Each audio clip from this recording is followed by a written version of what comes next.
Hello Dungeon Master. In this video we create a mage's tower on an island. If you have watched some of our previous videos, you will see that we have already created a mage's tower map with 9 different levels that you can lead your players through.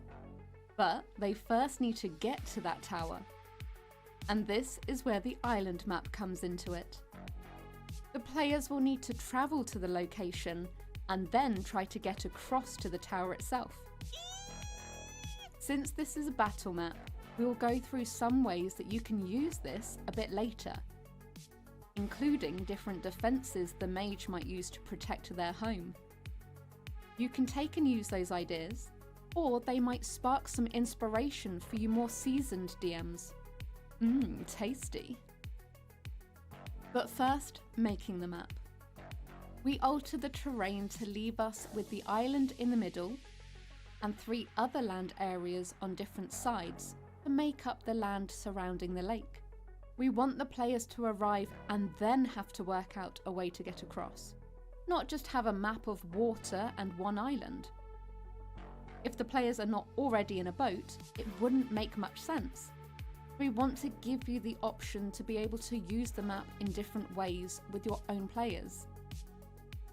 We add in a number of large rocks that might be used as crossing points, including a few smaller ones that could be used by players as stepping stones, depending on which direction they come from. These might have been part of the mage's exit plan. For whatever reason, the mage might need to make a quick getaway at some point, so they have created these to help them in that scenario.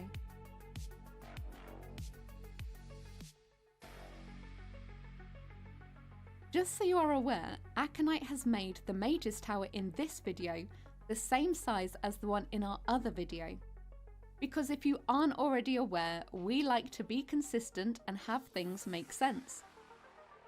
The building is 10 by 10. So if you use this map and then go onto the mage's tower map, then there is that nice little bit of uniformity. Questions to you DMs. Why would you have the mage's tower out in the middle of nowhere? Why not have it in the middle of a town or city? I mean, let's face it, who wouldn't want to move away from people? There would be no random post being put through the door. No random people trying to sell things to you. No, Steve, I do not want to invest in your fruit company. There would be no nosy neighbours looking out the window to see what you're up to. No stupid mopeds speeding up and down the road. Okay, I might be projecting slightly on that last one. Stupid mopeds. But I think we can all relate a little to a mage who doesn't want to be disturbed, who instead have built their home away from everyone so they can just get on with their own thing.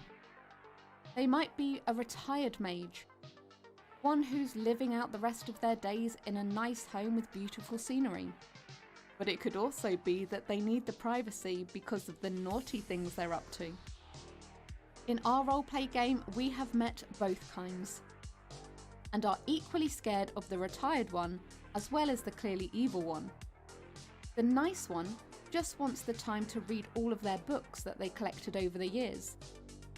But the amount of defences they had was, a whole new level.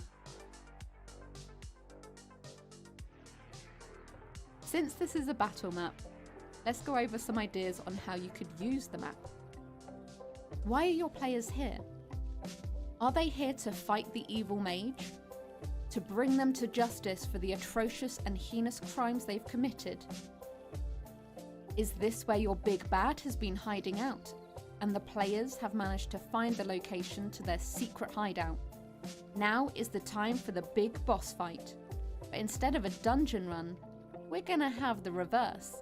Instead of going down through different dungeon rooms before meeting them in a dark underground cave, they will have to climb up through each room of the tower before finally reaching the top.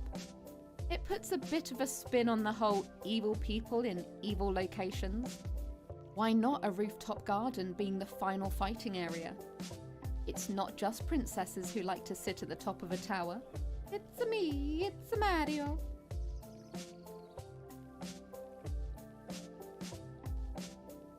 Instead of the evil mage, are the players here to seek out the legendary hermit mage, who might be the only one who could help supply answers that they're after? Maybe they're here to ask for help with removing a curse, or to find out about a certain dark magic that's been used for the first time in hundreds of years. They need to find out who could have done this. Does the mage have any history books that might give them further clues to this? Would the mage be willing to help them in any way? Before they can ask for aid, they must first get to the tower by getting past all the outside defences. Then they must face the inside obstacles and traps, proving themselves skilled and worthy. Only if they can make it to the top, they may finally be granted an audience with the mage. Will the players offer anything in return for information? Or will they expect the mage to hand over important information? Will the mage require the players to prove themselves once more before helping? I guess that depends on how well you feel your players have performed. How are your players going to get across the lake? Will they try to swim across or take the convenient boat that's sat there? I'm sure the mage wouldn't have done anything to the boat. Like a spell that makes people believe they're rowing across when in fact they're just sat there. Mine might be slightly different, so they don't even realise how long they're sat there. You could have everyone roll an intelligence check.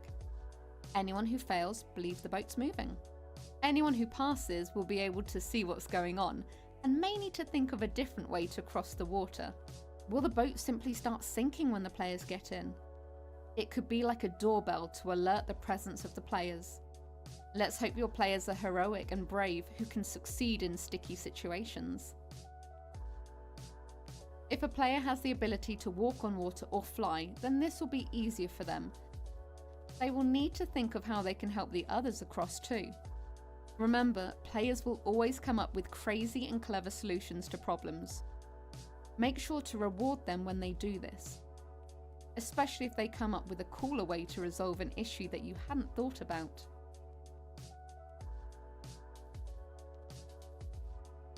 While our other video of the Mage's Tower has 9 levels, we've kept this map to only looking like 2.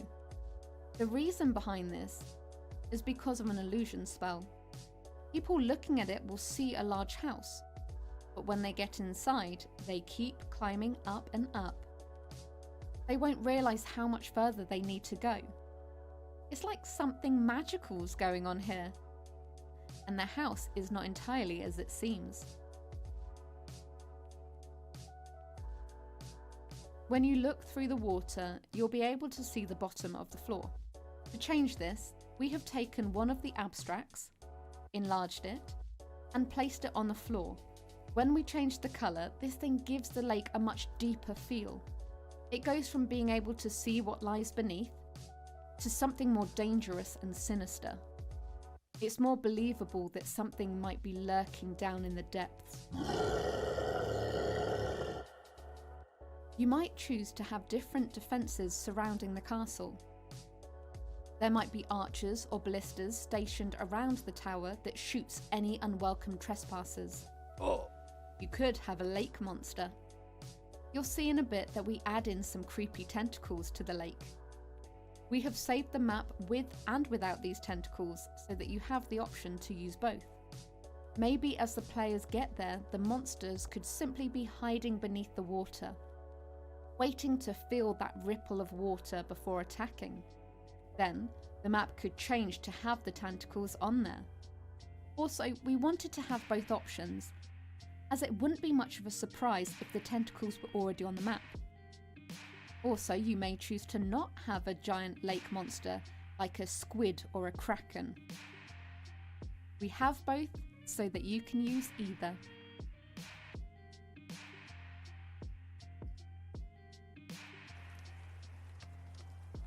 So hopefully this video has given you some inspiration. If it has, please do hit that like button so we know you like this content. And if you can do me a favour and leave a comment, it will really help the algorithm. We're trying to grow this channel, so appreciate all the support that you give us. If you're feeling fruity, you can also support us further on Patreon, where you gain access to all of our maps and find more about our life behind the green screen. So until next time, may the dice be ever in your favour.